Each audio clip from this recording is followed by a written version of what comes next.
আমি ওই চোরের বিচার আমি করতেছি। তার আগে ভাই তুই আমার একটা গল্প শোন, তাইলে তুই মনটা এত ভালো লাগবে। বই মনে কর একটা বাঘ একটা হরিণকে তাড়া করছে। এখন তুই কার পক্ষ নিবি? কেন, আমি তো হরিণের পক্ষ নেব। এক্স্যাক্টলি, তোর সিদ্ধান্ত সঠিক আছে।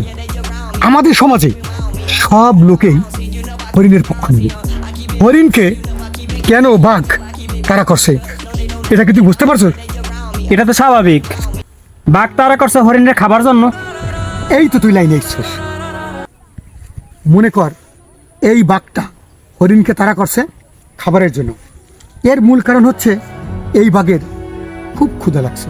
ক্ষুধা লাগছে দেখে তো হরিণকে তাড়া করছে। ঠিক এই চোরের বাড়িতে কোনো খাবার নাই। আজকে চিন্তা করছে এই গাছের কলা ছাড়া চুরি করিয়া নিয়ে দোকানে বিক্রি করিয়া কিছু চাল ডাল তরি তরকারি নেবে, এই নিয়ে বাড়িতে সবাই মিলে খাবে। তাইলে ও ক্ষুধার তো দেখেই তো ও চুরির দিকে গেছে। ঠিক হরিণকেও বাঘ ক্ষুধার তো দেখেই হরিণকে তাড়া করছে। এখন এই চোরের কি বিচার করবি এটা তুই বুঝে নি। ওরে দেখলে কিন্তু চোরের মতো মনে হয় না, আমার মনে হয় ও অভাবী চোর। অভাবে পড়ছে তাই ওর স্বভাব নষ্ট হয়েছে।